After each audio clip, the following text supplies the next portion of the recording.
तो हमारी पिछली वीडियो में हमने ललित के वाक पढ़े और इस वीडियो में हम पढ़ने वाले हैं रसखान के सवैये। तो साला ये दुख का खत्म नहीं होता बे। यूं तो रसखान जी का जन्म 1548 में दिल्ली के आसपास हुआ था, लेकिन श्री कृष्ण का प्रेम उन्हें कुछ ऐसे दीवाना बना लिया कि वो दिल्ली छोड़ श्री कृष्ण की धरती ब्रिज भूमि में आ बसे और यहीं पे उन्होंने श्री कृष्ण के प्रेम में लगभग 200 सवैयों की रचनाएं की, जिनमें से 4 सवैये हम हमारे इस चैप्टर में लाइन बाय लाइन और वर्ड बाय वर्ड पढ़ने और समझने वाले हैं। तो हमारे पहले सवैये में रसखान जी बताते हैं कि ब्रिज भूमि के कड़ कड़ में श्री कृष्ण का वास है, इसीलिए वो कहते हैं कि अगर मुझे अगला जन्म मनुष्य के रूप में मिले तो वो गोकुल के ग्वालों के बीच जन्म लेना चाहेंगे। अगर उनका जन्म पशु के रूप में हो तो वो श्री कृष्ण की गाय के रूप में जन्म लेना चाहेंगे, और अगर उनका जन्म पत्थर के रूप में हुआ तो वो गोवर्धन पर्वत का पत्थर बनना चाहेंगे जिसे श्री कृष्ण ने अपनी उंगली में उठाया था। और अगर उनका जन्म किसी पक्षी के रूप में हुआ तो वो कहते हैं कि मैं उस पेड़ में अपना बसेरा बनाऊंगा जहां बैठ श्री कृष्ण बांसुरी बजाया करते थे। तो इन्हीं बातों को रसखान जी पहले पैराग्राफ में सवैये के रूप में बताते हैं, और पहले सवैये की पहली पंक्ति में वो कहते हैं, मानुष है तो वही रस खाना। मतलब रसखान जी कहते हैं, अगर अगले जन्म में मुझे मनुष्य का जीवन मिले तो हे प्रभु, बसे मिले गोकुल गांव के ग्वारन। बसो मतलब बसना चाहूंगा, और ग्वारन मतलब होता है ग्वाल बालों के बीच में। अर्थात हे श्री कृष्ण, अगर अगले जन्म में मुझे मनुष्य का जीवन मिले तो मैं ग्वाल बालों के बीच जन्म लेना चाहूंगा। जो पशु है तो कहाँ बस मेरो, और अगर मेरा जन्म पशु के रूप में हो तो हे प्रभु, चरो नित नंद की घेनु मंझारन। तो मैं चरना चाहता हूँ नंद बाबा की घेनु, मतलब नंद बाबा की गायों के बीच में। पाहन है तो वही गिरी को, और अगर मेरा जन्म पहान मतलब पत्थर के रूप में भी हुआ तो मुझे वही गिरी मतलब उसी पहाड़ का पत्थर बनाना जो धरियो कर छत्र पुरंदर कारण, जिसे श्री कृष्ण ने एक उंगली में धरकर सारे ब्रिजवासियों को इंद्र के प्रकोप से बचाया था। जो खग है तो बसेरो करय मिली, और अगर मेरा जन्म खग मतलब पक्षी के रूप में हो तो मैं बसेरा करना चाहूंगा कालिंदी कूल कदम्ब की डारन। कालिंदी कूल मतलब यमुना नदी के किनारे, और कादम्ब की डारन मतलब कादम्ब पेड़ की डाल पे। अर्थात अगर मेरा जन्म पक्षी के रूप में हुआ तो मैं यमुना नदी के किनारे कादम्ब पेड़ की डाल में बसेरा करना चाहूंगा जहां बैठ श्री कृष्ण बांसुरी बजाया करते थे। तो हमारे पहले सवैये में हमने देखा कि रसखान जी श्री कृष्ण से कहते हैं कि हे श्री कृष्ण, आप अगले जन्म में मुझे चाहे किसी भी रूप में भेजना, चाहे वो मनुष्य, पशु, पक्षी या पत्थर ही क्यों ना हो, लेकिन आप मुझे ब्रिज भूमि में ही भेजना। तो वहीं अगले सवैये में रसखान जी कहते हैं कि ग्वालों की लाठी और कंबल के लिए अगर उन्हें तीनों लोगों का राज भी त्यागना पड़े तो वो खुशी खुशी त्याग देंगे। वे इसके लिए योग की कठिन तपस्या से मिलने वाली 8 सिद्धि और 9 निधियों का सुख भी छोड़ने को तैयार हैं। वो अपनी आंखों से ब्रिज के वन, बागों और तालाबों को जीवन भर निहारना चाहते हैं, और वो ब्रिज की कांटेदार झाड़ियों के लिए सोने के 100 महल भी निछावर करने को तैयार हैं। तो इन्हीं बातों को रसखान जी हमारे दूसरे पैराग्राफ में सवैये के रूप में बताते हैं, और वो हमारे दूसरे सवैये की पहली लाइन में कहते हैं, या लकुटी अरु कामरिया पर। लकुटी मतलब होता है लकड़ी, और कामरिया मतलब कंबल। मतलब हे श्री कृष्ण, मैं ग्वाल बालों की लकड़ी और कंबल के लिए राज तिहुपुर को ताजी डारे।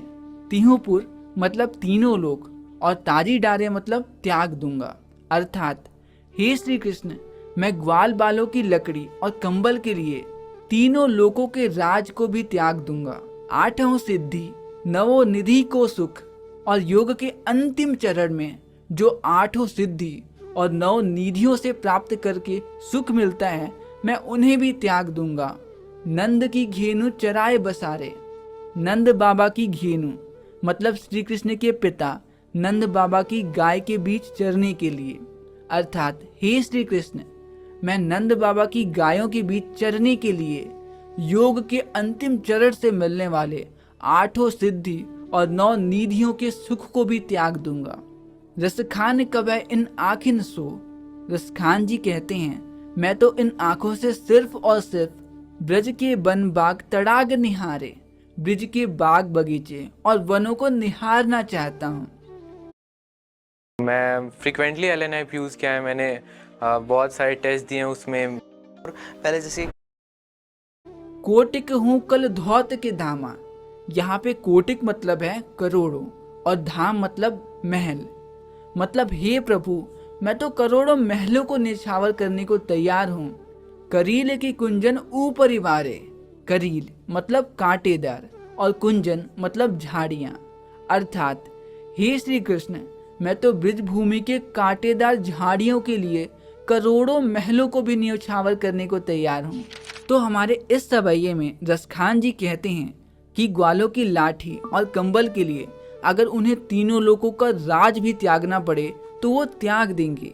वे इसके लिए 8 सिद्धि और 9 निधियों का सुख भी छोड़ने को तैयार हैं। वो अपनी आंखों से ब्रज के वन, बागों और तालाब को जीवन भर बस निहारना चाहते हैं। और तो और वो ब्रज की कांटेदार झाड़ियों के लिए सोने के महल भी निछावर करने को तैयार हैं। तो वहीं हमारे तीसरे सवैये में रसखान जी गोपियों के बारे में बताते हुए कहते हैं कि श्री कृष्ण गोपियों को इतने ज़्यादा पसंद आते हैं कि वे उनके लिए कुछ भी करने को तैयार हैं। गोपियाँ कहती हैं कि वो सिर के ऊपर मोर पंख भी रख लेंगी, गुंजों की माला भी पहन लेंगी, पीले वस्त्र धारण कर वन में गायों और ग्वालों के संग भ्रमण भी कर लेंगी। लेकिन हाँ, वो मुरलीधर के होठों से लगी बांसुरी को अपने होठ से नहीं लगाएंगी, क्योंकि वो श्री कृष्ण की बांसुरी से बहुत जलती हैं। और इन्हीं बातों को रसखान जी हमारे तीसरे पैराग्राफ में सवैये के रूप में बताते हैं। तो हमारे तीसरे सवैये की पहली लाइन में गोपियाँ कहती हैं, मोर पखा सिर ऊपर राखी हूँ। मतलब श्री कृष्ण के लिए हम सर में मोर के पंख भी लगा सकते हैं। गूंज की माल गले पहिरेंगी और गले में गूंज की माला भी पहन लेंगे। ओढ़ पीताम्बर ले लकुटी। यहाँ पर पीताम्बर मतलब है पीले वस्त्र और लकुटी मतलब लकड़ी। मतलब हम तो श्री कृष्ण के लिए पीले वस्त्र भी पहन लेंगे और ग्वालों की तरह हाथों में लाठी भी पकड़ लेंगे। बन गोधन ग्वार निसंग फिरेंगी। गोधन मतलब गाय चराने वाले और ग्वार निसंग मतलब ग्वालों के संग।